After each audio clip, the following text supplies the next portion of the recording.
શ્રી નમસ્કાર મહામંત્રમાં કરાતો પંચ પરમેષ્ઠી નમસ્કાર આખરે શું કરે છે? શ્રી પંચ પરમેષ્ઠીને કરાતો નમસ્કાર એ પાપનું શોધન કરે છે અને પુણ્યાનુબંધી પુણ્ય સમ્યક દર્શન ગુણનું પોષણ કરે છે. એમાં આવતો પ્રથમ શબ્દ નમો એ મુક્તિ માર્ગ અને મુક્તિ માર્ગ સાધકને નમસ્કાર રૂપ હોવાથી રાગાદિ શમે છે, જ્ઞાનાદિ વધે છે અને ક્ષમા આદિ પુષ્ટ થાય છે. સંભેદ પ્રણિધાન તે મંત્રાર્થની પ્રાપ્તિ છે અને અભેદ પ્રણિધાન તે મંત્ર ચૈતન્યની જાગૃતિ છે. શબ્દ સાથે અભેદ તે મંત્રાર્થ સંભેદ અને મંત્રના અભિધેય સાથે અભેદ તે અભેદ પ્રણિધાન છે. અરિહંતો ઉપકારમાં વ્યાપારવત કારણમ છે. સિદ્ધો સ્વરૂપ સત્કારણ રૂપ છે. વિશેષ ઉપકાર વ્યાપારવત કારણથી થાય અને સામાન્ય ઉપકાર સ્વરૂપ સત્કારણથી થાય છે. અરિહંતો ગુણવાન છે. ગુણવાન પુરુષ જ ગુણ કરે જ. ગુણ કરવાના સ્વભાવને કારણે જ તેઓ ગુણવાન કહેવાયા છે. શ્રી નમસ્કાર મહામંત્રના અર્થ પાછળનું રહસ્ય જોઈએ.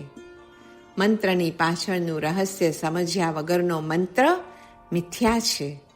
મંત્ર એ શબ્દ બ્રહ્મરૂપ હોય તેનો અર્થ સમજીને બોલતા એક પ્રચંડ શક્તિ પેદા કરી શકે છે.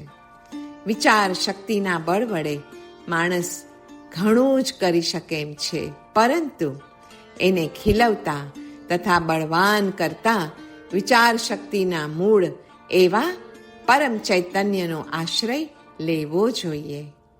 શબ્દ અને અર્થ બંને અવિભાજ્ય છે. શબ્દ સ્થૂલ વાણીનું સ્પંદન છે, અર્થ વિચારનું સ્પંદન પેદા કરે છે. મંત્રમાં શબ્દ અને અર્થ બંને સમાયા હોવાથી તેમાંથી વાણી અને વિચાર એમ બંને સ્પંદનો પેદા થાય છે. મંત્રમાં વિચાર અને અર્થ મુખ્ય છે, ભાષાનું મહત્વ નથી. મહત્વ છે મંત્ર અને તેની પાછળની ભાવનાના જોડાણનું. મંત્ર એ કેવળ વાણીનો વિચાર નથી, કિંતુ તેની પાછળ વિચારનું બળ અને વિચારનું આંદોલન છે. શબ્દ અને વિચાર અથવા અર્થને ગાઢ સંબંધ છે. જ્યારે નમસ્કાર મહામંત્રનું ચૈતન્ય પ્રગટે ને ત્યારે તેમાંથી 3 શક્તિઓ વિકસે છે: જ્ઞાન શક્તિ, ઈચ્છા શક્તિ અને ક્રિયાશક્તિ. જ્ઞાન શક્તિના વિકાસથી સર્વ જીવો આત્મસમ ભાસે છે. ઈચ્છા શક્તિના વિકાસથી સર્વ જીવોના સુખની ઈચ્છા પોતાના સુખ જેટલી જ એ પછી ઉત્પન્ન થાય છે. અને ક્રિયાશક્તિના વિકાસથી તો સર્વ જીવો સાથે આત્મતુલ્ય વર્તન કરવાની શક્તિ પેદા થાય છે. બસ આ જ વ્યવહાર રત્નત્રયી છે. તેના અધિક અભ્યાસથી નિશ્ચય રત્નત્રય એટલે કે અભેદ રત્નત્રયી પ્રાપ્ત થાય છે અને તેના પ્રભાવે શુદ્ધ આત્મતત્વનું જ્ઞાન, રુચિ, પરિણતિ જન્મે છે. આત્મામાં પરમાત્મા પદનું જ્ઞાન, દર્શન, ચારિત્ર, બોધ, રુચિ, પરિણતિ અને પરંપરાએ સકલ કર્મ નિર્મુક્તિ રૂપી અંતિમ મુક્તિ પણ પ્રાપ્ત થાય છે. 5 પરમેષ્ઠી તત્વોની સાથે અભેદ સાધન કરવું જરૂરી છે. 1. જે સમયે આત્મ સાધનામાં પ્રવૃત્ત થાય તે સમયે તે સાધક તેટલા સમય માટે સાધુ થયો, આમ સાધુત્વથી અભેદ થયો. ઉપાધિને દૂર કરી આત્માનું અધ્યયન કરે ત્યારે સાધક ઉપાધ્યાયથી અભેદ કરે છે અને સાધનાનું શ્યામપણું દૂર થઈને અધ્યયનનું લીલાપણું આવે છે. ત્રીજું, જે સમયે જ્ઞાન, દર્શન, ચારિત્રના આચારમાં પ્રવૃત્તિ થાય છે તે સમયે આચાર્ય પદ સાથે અભેદ થાય છે.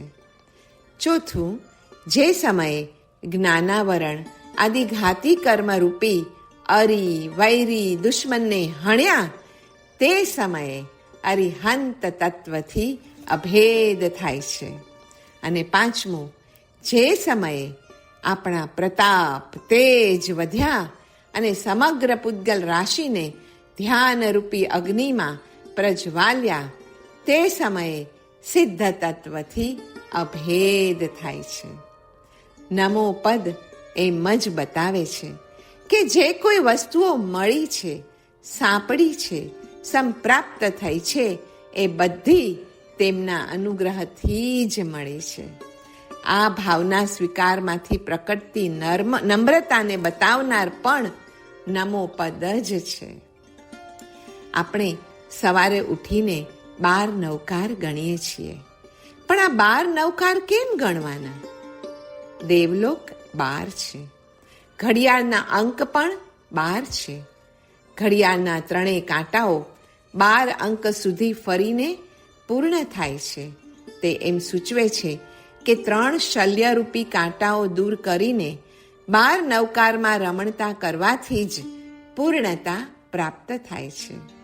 3 કાંટાઓ રૂપી 3 શલ્ય જવાથી જ્ઞાનાદિ 3 ગુણરત્નોની ઉત્પત્તિ થાય છે, જેનાથી યુક્ત બનીને 12 અંક રૂપી 12 નવકારમાં રમણ કરવાથી પૂર્ણતા સ્વરૂપ પરમપદ મળે છે. 12 કલાકે સૂર્ય અસ્ત પામી શૂન્ય સ્વરૂપ ધારણ કરે છે. ચંદ્ર પણ રાત્રે 12 કલાકે પૂર્ણ થાય અને રાત્રિ પૂરી થાય છે. મહિના અને કાળચક્રના આરા પણ 12 છે. 12ના આધારે જ વિશ્વતંત્રનું સંચાલન છે.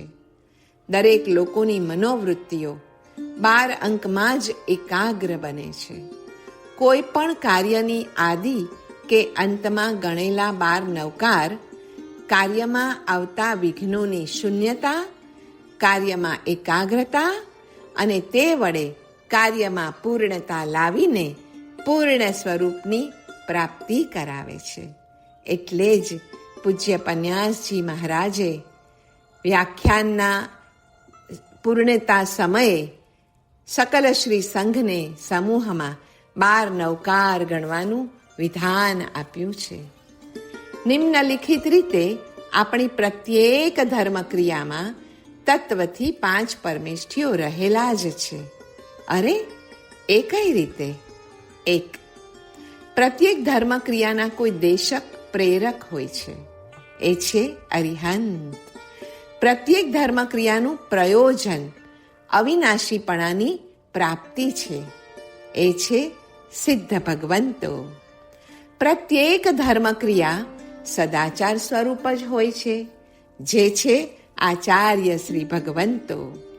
પ્રત્યેક ધર્મક્રિયાની પાછળ શ્રુત જ્ઞાનનું બળ હોય છે, એ છે ઉપાધ્યાયજી ભગવંતો. અને 5મું, પ્રત્યેક ધર્મક્રિયા બીજાને સહાયરૂપ સુખરૂપ હોય છે, જે રિફ્લેક્ટ થાય છે સાધુના પ્રત્યેક ભાવમાં, તેઓની પ્રત્યેક પ્રવૃત્તિઓમાં. આમ પ્રત્યેક ધર્મક્રિયામાં 5 પરમેષ્ઠી ભગવંતો તેમના ગુણ અને કાર્યથી છુપાયેલા છે. તેથી તેમાં આવતા નવા કર્મને રોકવાની, જૂના કર્મને ખપાવવાની અને જરૂરી શુભાશ્રવોને કરવાની શક્તિ રહેલી છે.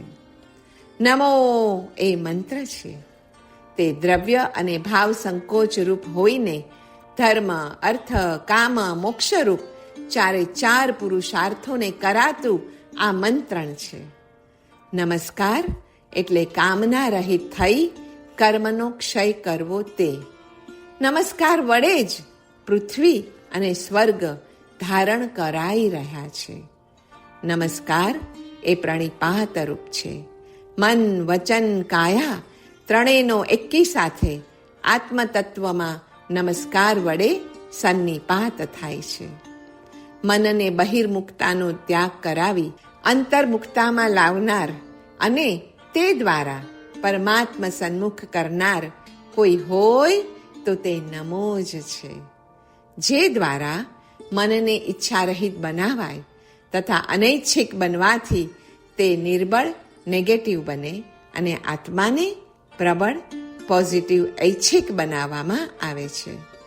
આત્માની ઈચ્છામાં મનની ઈચ્છાનું જ્યારે સ્મરણ થાય તેથી આત્મતત્વ સ્વયંભૂ શુભ કાર્યો કરવા લાગે છે. નમો વડે મન વચન કાયાને સ્થિર કરાય છે. અરિહંતાણમ વડે મનને આત્મધ્યાને સ્થાપવામાં આવે છે અને તેના સતત જાપ વડે આત્મરમણતા કરાય છે. નમસ્કાર મહામંત્ર સાથી 1. તે ઉભય લોકમાં ફળદાયી અને અંતે મોક્ષનો દાયક છે. 2. સર્વશાસ્ત્રના પ્રારંભે અવશ્યપણે સ્મરણ કરવા લાયક છે. શાસ્ત્ર પારગામીને પણ અંતકાળે યાદ કરવા લાયક હોવાથી એ મહામંત્ર છે એ ત્રીજું કારણ થયું. 4. બધી જ વસ્તુઓમાં ફેરફાર થાય પણ નમસ્કાર મહામંત્ર 3 કાળ અફર રહીને શબ્દ અને અર્થ ઉભયથી બંનેથી શાશ્વત છે. ચિત્તને ચિત્તી સ્વરૂપમાં પહોંચાડવાનું કાર્ય જે નાથી થાય છે તે પરમ તેજ રૂપ શ્રી નમસ્કાર મહામંત્ર જ છે. એનું તેજ કેવું છે? તે તેજ કેવું છે? નિરાલંબ, નિષ્પ્રપંચ, શાંત, શિવ અને સચ્ચિદાનંદ સ્વરૂપ છે. આજથી તેને મારા શાશ્વત નમસ્કાર થાઓ. મંત્ર ચૈતન્યનું મહાત્મ્ય પણ અદ્ભુત છે. સાધકની ચેતના મંત્ર દ્વારા બાહ્ય રૂપ લઈ લે છે. પ્રારંભમાં અભિવ્યક્તિ દુર્બલ હોય છે પણ ધીમે ધીમે તે દ્રઢ થતી જાય છે અને એનો અર્થ છે બાલ શિવની યુવાવસ્થા. મંત્ર માત્ર ચૈતન્ય યા વિજ્ઞાન સ્વરૂપ છે. માટે કોઈ પણ મંત્ર સાથે એની પહેલા, એની મધ્યમાં, એના અંતમાં શ્રી નમસ્કાર મહામંત્ર તો અચૂકપણે ગણવો જ રહ્યો. પરમ ભદ્રંકર શ્રી નવકાર એના બીજા ભાગના 108 પાનાનું પઠન અહીં પૂર્ણ થાય છે. પરંતુ આ ગ્રંથની શરૂઆતમાં આચાર્ય પૂજ્ય મનમોહન સુરીશ્વરજી અને આચાર્ય પૂજ્ય હેમપ્રભ સુરીશ્વરજી મહારાજ સાહેબ આ ગ્રંથની પ્રસ્તાવનામાં લખે છે કે અનંત 24થી ગણાતો, રટાતો, સ્મરણ કરાતો આવ્યો છે શ્રી નમસ્કાર મહામંત્ર.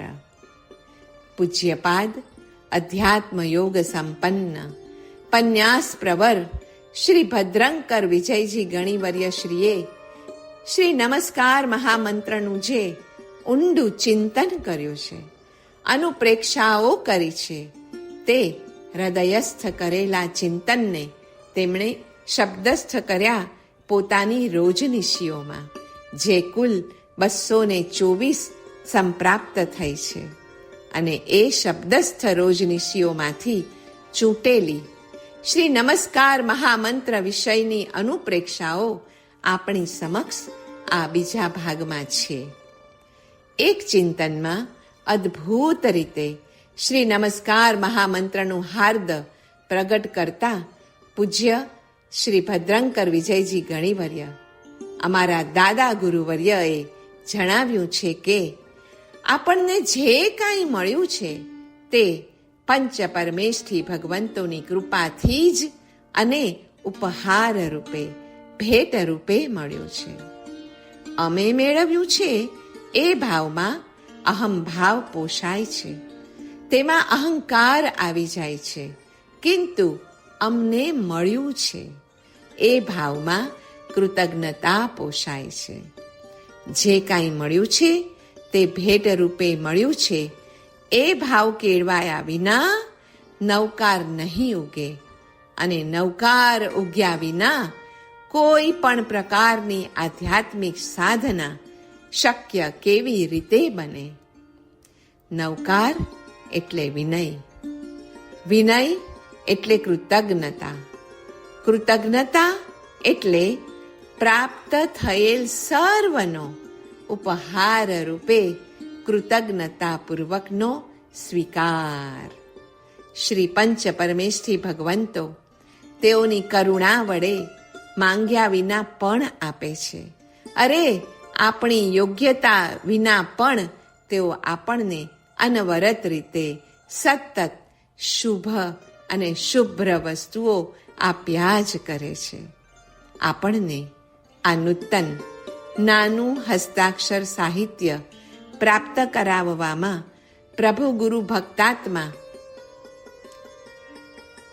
રાજકોટના અમારા શ્રાવક દંપતીનો ગુરુ ઉપરનો પ્રેમ તથા નવું નમસ્કાર મહામંત્રનું દોહન આપણા સુધી પહોંચાડવામાં આર્થિક દાનવીર, ઉપકારી, સુશ્રાવક રત્ન શ્રી C.K. મહેતાની ગુરુ ભક્તિ કાયમ માટે આપણા મનમાં, જીવનમાં અવિસ્મરણીય રહેશે. આચાર્ય મનમોહન સુરી, હેમપ્રભ વિજય. પ્રણામ.